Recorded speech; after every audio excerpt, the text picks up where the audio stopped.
I first thought that it was COVID. And in retrospect, silly me. I went in and I don't know, I think I kind of knew. I think I screamed. In fact, I know I did. I was told this comes back, and I realized it wasn't going to be like the first time, that this might really be the deal.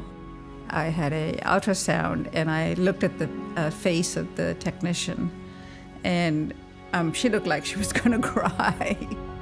We both burst into tears on the kitchen room floor.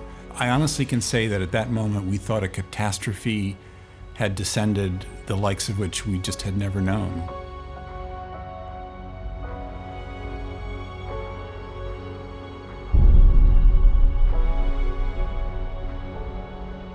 I had this feeling in my abdomen getting out of the couch, and I thought, pulled muscle, gotta be, can't be anything else. And I had a CT scan. I got a phone call from her. She said there are 4 areas of suspicion.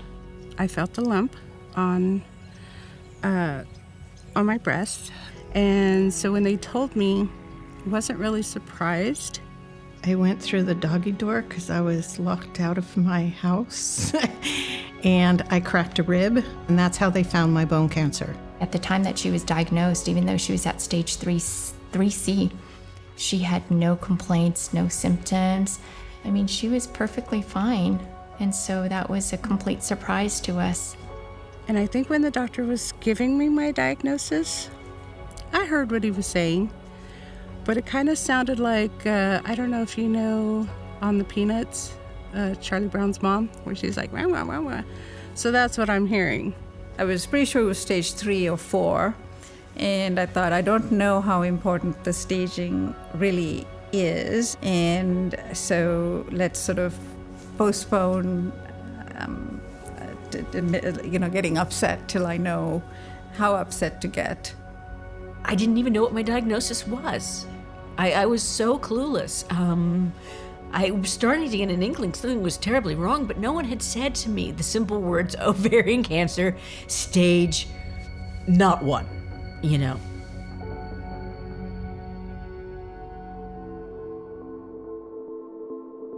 I've got to say, it wasn't really until the recurrence was diagnosed that I felt entirely shattered and helpless and hopeless. And I think a lot of my mental exercise since then has been coming to grips with it.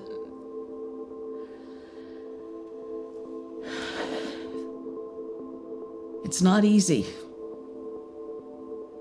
but it can be done. And I'm going to say, if I can do it, anybody can, because there's nothing special about me. I'm just one more woman in an unfortunate situation. I remember moments of feeling just so weak and, hope sometimes gets thin. Yeah, there are definitely those moments where all your philosophical convictions don't seem to mean that much because you're just weak. Yeah, I still have 3 kids to raise. One's already grown, but he's still my baby. I'm not afraid to leave. I'm afraid to leave them. Think about all the things that happen when they're adults, their children, marriage, careers, I'm just hoping that I could be around for that. If it were me, in fact, when it's me, because I'm sure something like this is going to happen to all of us at some point. I don't know how one could cope with it. I can't do that. That's why it's hard for me to cope with the idea that Sarah's mortality. She handled this, I will say, like 100 times better than I would have. There is no handling this well.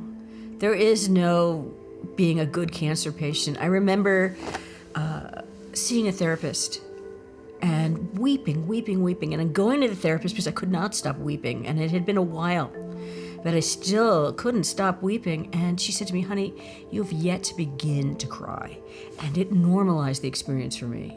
You know, instead of being some wimp who wouldn't stop crying, it was like she was like saying, "No, you know, there's a lot more, and it's totally fitting."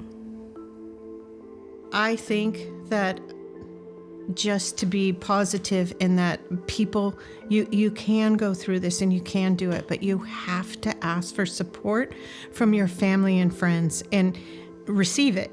Because there's a lot of times when you're a very strong woman or a strong person that it's hard for you to receive that kind of stuff and receive. Grab a hold of the friends that want to help you and allow it, because you can do this. 110% you could do this. The chemo was hurtful and all my hairs come off, no energy, cannot eat or anything like that. And for a while I get better and the cancer come back again and do chemo again. So after that I do the clinical trial. So that will help me get away for 2 years, so I can go work, everything I want to do. So after that, the cancer come back again. So like three times of chemo. My mom's had a very, very difficult life.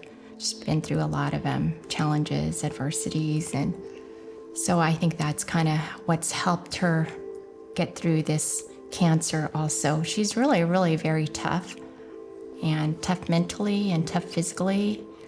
And there are times when I think she's too old to be doing some of the things that she's doing, and she just proves me wrong. She won't quit working, still doing 40 hours a week, even in the middle of chemo. Knowing that we weren't alone was incredibly important. Knowing that it was possible to get healthy and to beat the disease in some cases was important. But most important was the support we got from knowing that we were understood and that others knew the feelings we were having in that moment, and they did, and they told us that. And that sharing for me was incredibly important and what sort of got me through. It is reassuring to know that I'm not alone, and every time I go to the cancer center and then the infusion center, I am well aware that I am not alone. I didn't know what to expect, and when I got there,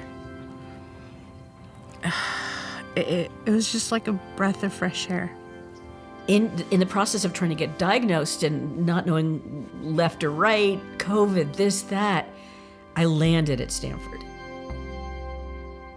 It was a really easy journey for us. Like, everybody seemed to make everything very easy so that we could focus on, like just getting to the places where we needed to get on time.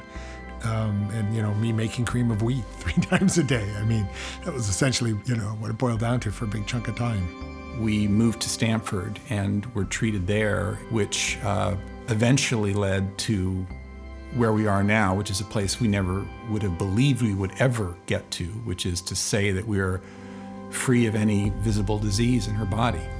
And from the moment that she turned to me at the stove and told me it's game over, to the moment that we learned that we had some open-ended future, I couldn't imagine that sort of transition would ever happen. I couldn't imagine it. I think very highly of Stanford, but what I've learned, it really is just as excellent or more excellent than I had thought. It was absolutely impeccable. The doctors were phenomenal. The interns were so good. The fellows were amazing. I would talk with these people, chat with them, and they were just much better than I was. I was really amazed. The doctors are so informative.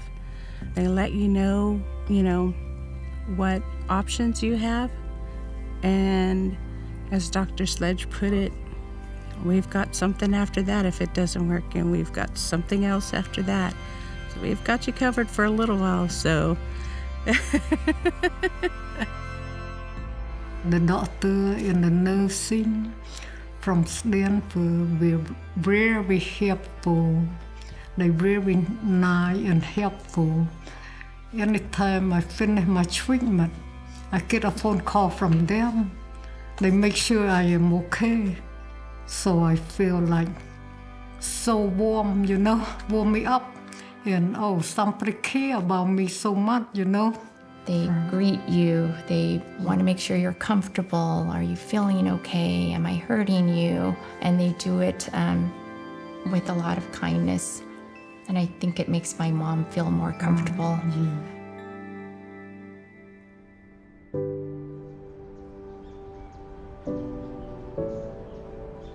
I am not working on the assumption any longer that I am free of this disease and that I can just go forth and never think about it again. This is going to be like my invisible twin. I'm going to be, it's going to be with me all the time.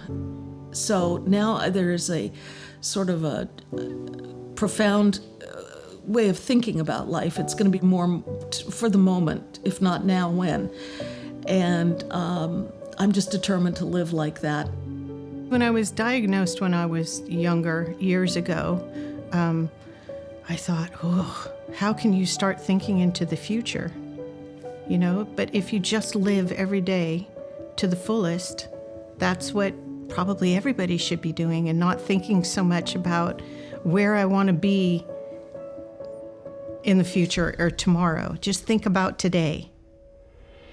I hope, of course, for a breakthrough, as we all do, and an understanding of the science that will change, for ovarian cancer patients in particular, but for all cancer patients, change their reality. But I have a smaller hope, which is that all those who get this disease and all those who support them can know what we've known in terms of how beautiful the support can be in your life, and to not miss the few good things and gifts that can come as a result of having your life be overturned the way cancer invariably overturns your life. I think it's a case of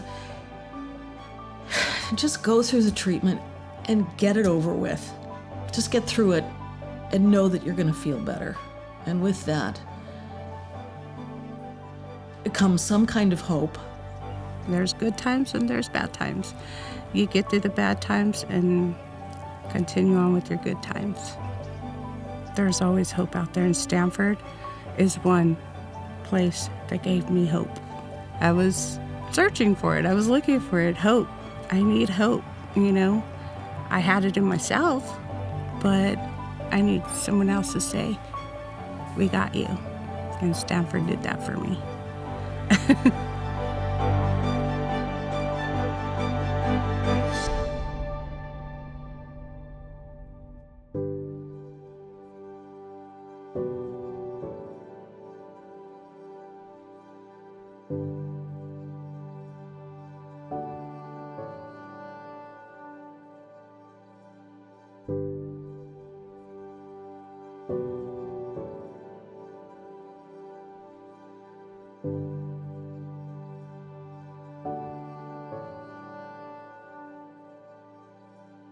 you.